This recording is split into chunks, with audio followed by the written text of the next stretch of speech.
Time for another GCC review, and there's a lot of special figures in this drop, adding more unique clones, but some exciting accessories to build out your army. I want you all to stick around to the end for this one, because I think there's something I want you all to hear. Let's just hop into it.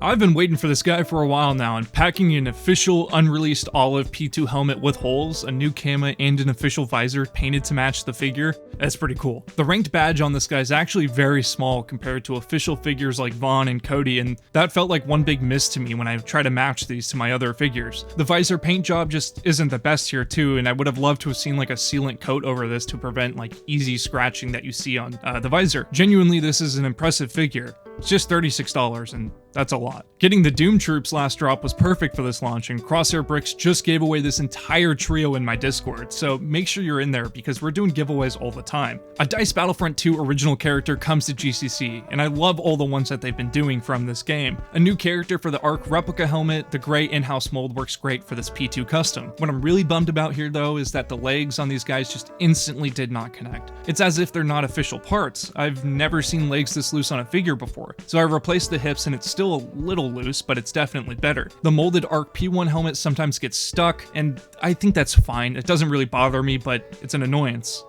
for this mold. Now this is a beautiful figure, perfect for the 5s that just launched previously, but it wouldn't be a GCC drop without another named 501st Trooper. The V1 launched in Q2 of last year, and these V2s match LEGO's design perfectly, looking very similar to the 5s that we see in the new TANF.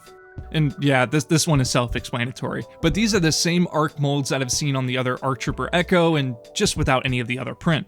Perfect for the torsos that also replaced alongside this figure. These two torso parts for $5 are perfect for fans of the printed pauldron. Available for the Grunt and Shock Trooper, these torsos can be used at any time for any captain or ARC figure you'd like to add to your lineup. To go with these torsos, GCC released their brand new printed pauldrons, matching LEGO's Captain Rex from the Venator with around a 25% size decrease. These pauldrons match LEGO's new modern design in the same material as GCC's beloved camos. At an affordable price, these look great. They actually worked with my close friend Melnick to create these designs. Melnick and I designed Zealous Hunter together, and we'll dive into a full review of all the upcoming GCC cloths in a separate video, and we might be teasing what's coming next. I almost forgot to mention, the holiday clones released with this drop too, with a cute duo of clones with Christmas themed prints. Kinda like the Shock Trooper replica helmet, it features a recolor of that print and candy canes on either side. It's a cute stocking stuffer. This trio of boys is the perfect pair for any fan of the Wolf Pack. These three all use official helmets and vary only in the helmet design. These guys are $30 each, and we also gave away the entire trio in our Discord too, thanks to Hello There Rex. New arm printing is present for these guys and it looks great. This trio rocks. But what I'm not a fan of is that price. But I can kinda understand GCC's pricing structure, but when you have 3 figures in a row, and after tax, easily $100 for the 3. To me, that's a lot. But what I do love is how much more complicated GCC's helmet printing is getting. And I always love these official helmets, and it's as close as you can get to a full official release. Do I think it's worth the $12 price increase? I don't at all. Now, there's definitely been some recent commentary about GCC's pricing, and I'm not the only one saying this. Here's a video posted recently by Big Koi. It's the same fucking body, just a helmet swap. Okay, there's no reason to be charging $12 extra for a helmet. But $32, and the only change is printed arms and a macro. Do you know how much that official macro cost? About 20 cents. And while this message is delivered terribly, he's kinda right. GCC has gotten very expensive.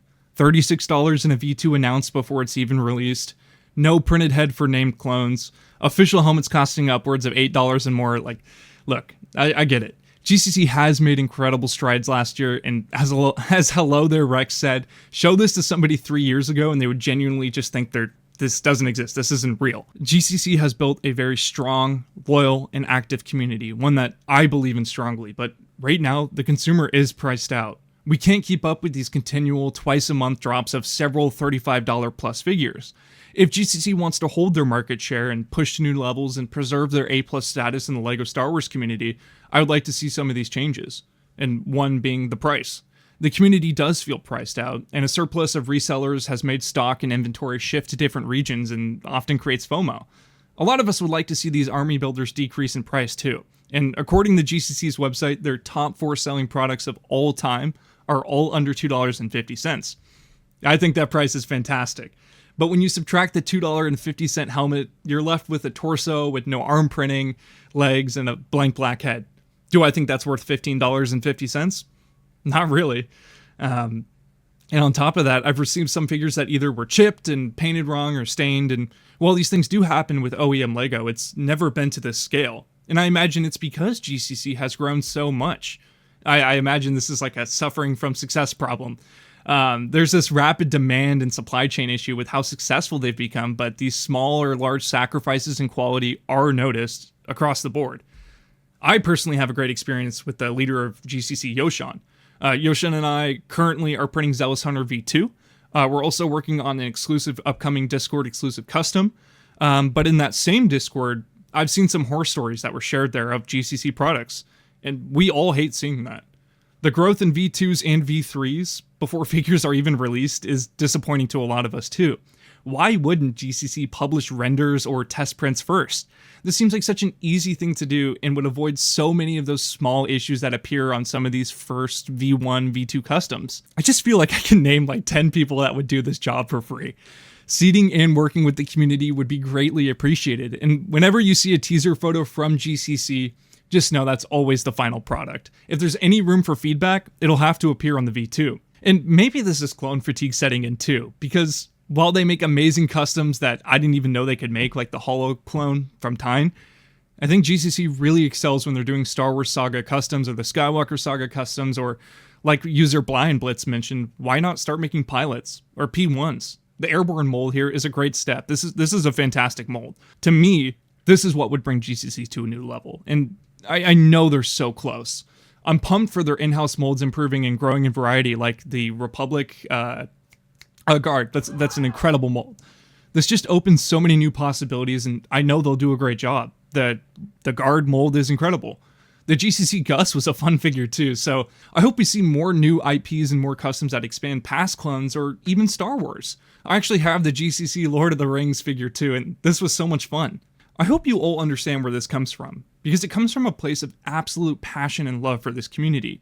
GCC could avoid everything I just mentioned and still be incredibly successful and at the top of their game. But imagine if they tightened up on some of these criticisms. Thank you, GCC, for allowing me to represent this brand in every review, and for the community, I appreciate you just listening to me and understanding where these concerns come from, and that this feedback, it falls appropriately. This isn't something done to point fingers or to make people frustrated or to do anything like that. This is coming from a place of, I love this brand. I love what they do. I love what they create. That's it.